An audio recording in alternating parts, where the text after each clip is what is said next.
کئی مساجد سے اذانیں آ رہی ہوں تو بندہ کس مسجد کی اذان کا جواب دے؟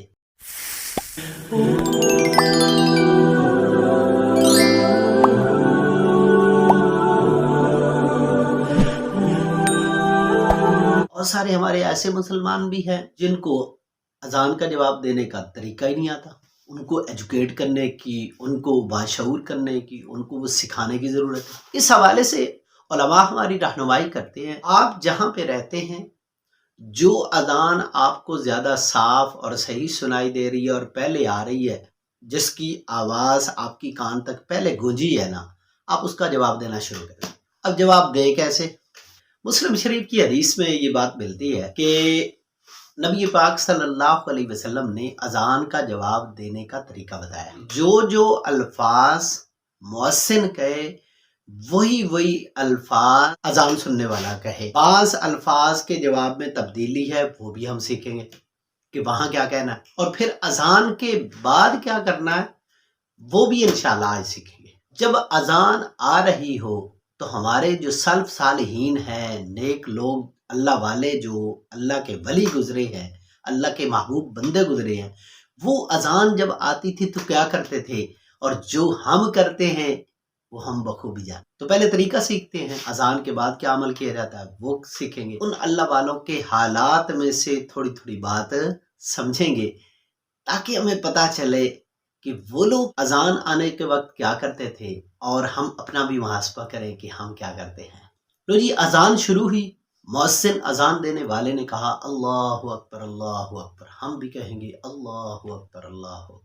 وہ کہے گا اشہد لا الہ الا اللہ، ہم بھی کہیں گے اشہد لا الہ الا اللہ۔ وہ کہے گا اشہد ان محمد رسول اللہ۔ یہاں پہ بعض لوگ صرف کہہ دیتے ہیں، اس کے جواب میں صلی اللہ علیہ وسلم ادھورا جواب ہے۔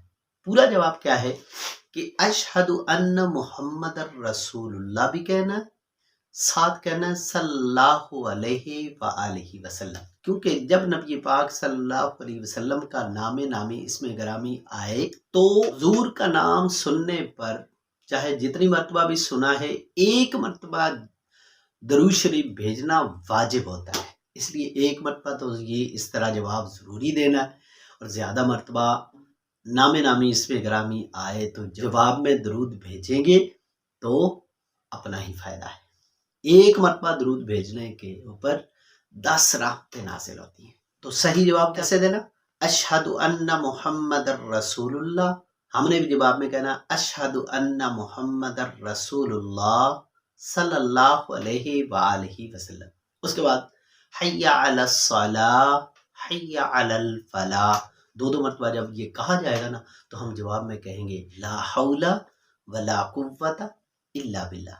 چاروں جملوں کے جواب میں ہم نے یہ کہا۔ اس کے بعد پھر عمومی طور پہ فجر کی اذان میں جو اضافی کلمات کہے جاتے ہیں نا، الصلاۃ خیر من النوم، جواب میں ہم کیا کہیں گے؟ ہم کہیں گے صدقتا و بررتا و بالحق نطقتا۔ مؤذن نے کہا تھا نماز نیند سے بہتر ہے، ہم جواب کیا دیں گے؟ صدقتا، تو نے سچ کہا، و بررتا، اور نیکی کی بات کہی، و بالحق نطقتا، اور تو نے جو بولا ہے نا وہ حق ہے، سچ ہے، سچی بات ہے۔ اس کے بعد اللہ اکبر الہ الا اللہ، یہ ہے سنت کے مطابق صحیح جواب۔ اذان ختم ہوئی، ہم نے اس کے بعد درود شریف بھیجنا ہے، حضور نے سکھایا اسی طرح۔ درود شریف بھیجنا اپنا ہی فائدہ ہے، ایک مرتبہ بھیجیں گے 10 رحمتیں نازل ہوں گی، 10 گناہ معاف ہوں گے، 10 درجات بلند ہوں گے۔ اور اس کے بعد اذان کے بعد والی دعا کسی بھی نماز والی کتاب سے یاد کر کے وہ پڑھنی ہے۔ اس میں جب ہم نبی پاک صلی اللہ علیہ وسلم کے لیے وسیلہ کی دعا مانگتے ہیں نا، وسیلہ ایک مقام ہے، ایک درجہ ہے، جو بھی وہ وسیلہ مانگے گا اس شخص پر نبی پاک صلی اللہ علیہ وسلم کی شفاعت کبریٰ لازم ہو جائے گی۔ اس شفاعت میں ایک اشارہ ہے خاتمہ بالخیر کا، ایمان پر خاتمے کا۔ علامہ ابن نجیم رحمۃ اللہ علیہ، سیدہ عائشہ صدیقہ رضی اللہ تعالی عنہا اس کے علاوہ دیگر سلف صالحین کے بہت سارے واقعات جب اذان کانوں میں گونجتی تھی تو وہ کیا کیا کرتے تھے۔ کتابوں کے اندر بہت سارے واقعات آتا ہے کہ لوہار ہوتا تھا، جیسے ہی اس کے کانوں میں اذان کی آواز گونجتی، ہتھوڑا اس کا جہاں ہوتا وہ وہیں گرا دیتا، یعنی یہاں ہتھوڑا ہے نا ادھر، تو بس پیچھے گرا دیتا، جدھر ہے روک دیتا، اذان کا جواب دیتا، اس کے بعد نماز کی تیاری کرتا اور نماز میں حاضر ہو جاتا۔ کتنا نیک بندہ تھا۔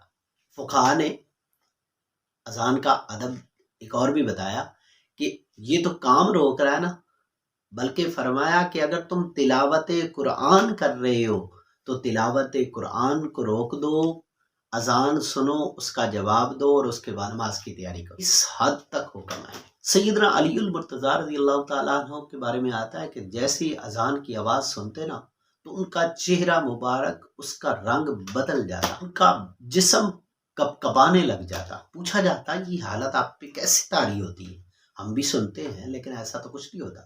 تو وہ کہتے ایک ایسی امانت کی ادائیگی کا وقت آ گیا ہے کہ جس کو پہاڑوں پہ پیش کیا گیا انہوں نے قبول نہ کیا، لیکن اس انسان کے اوپر ڈالا گیا تو اس نے اٹھا لیا، یعنی نبی پاک صلی اللہ علیہ وسلم۔ تو اس امانت کی ادائیگی کا وقت آ گیا، اس لیے میرا یہ رنگ بھی بدل جاتا ہے، میرا جسم بھی کانپنے لگ جاتا ہے۔ اپنے آپ پہ بھی غور کریں۔ سیدنا عبداللہ بن عباس رضی اللہ تعالیٰ عنہما مفسر قرآن تھے، حضور نے دعا دی تھی قرآن کے علم کے حوالے سے۔ ان کی حالت اذان سن کے کیا ہوتی تھی؟ رونے لگ جاتے تھے، ان کی جسم کی رگیں پھول جاتی تھی، آنکھیں سرخ ہو جاتی، بات ہوتی تھی اذان سن کے۔ کتنے اللہ والے اور کتنے رب سے ڈرنے والے لوگ تھے۔ اور ایک اور آپ کو نسخہ بتاؤں، آپ کہتے ہیں ہماری دعائیں پتہ نہیں قبول ہوتی ہیں یا نہیں۔ ایک گھڑی ایسی ہے کہ جس میں دعا مانگی ہوئی رد نہیں جاتی، وہ کون سی گھڑی ہے؟ جب اذان آتی ہے تو اذان اور جماعت کے درمیان جو وقفہ ہوتا ہے نا، جو گھڑی بھی 1 منٹ ملے، 2 منٹ ملے، 10 منٹ ملے، 15 منٹ ملے، اس میں بندہ جو دعائیں بھی مانگتا ہے نا اللہ تعالیٰ اس کو رد نہیں فرماتے، کیونکہ اس پہ نبی پاک صلی اللہ علیہ وآلہ وسلم کی مہر ہے، اس بات پر کہ حضور نے خوشخبری دی کہ اس وقت مانگی ہوئی دعا رد نہیں۔ امید ہے آج کی ویڈیو سے آپ کو کچھ نہ کچھ سیکھنے کو ملا ہوگا۔ ویڈیو کو لائک ضرور کیجیے گا، صدقہ جاریہ سمجھ کر اس چینل کو سبسکرائب کیجیے گا۔ انشاءاللہ بہت ساری مفید ویڈیوز آپ کے سامنے لاتے رہیں گے۔ آپ کے تعاون کے ساتھ ہی ہم آگے بڑھنے والے بنیں گے۔ السلام علیکم۔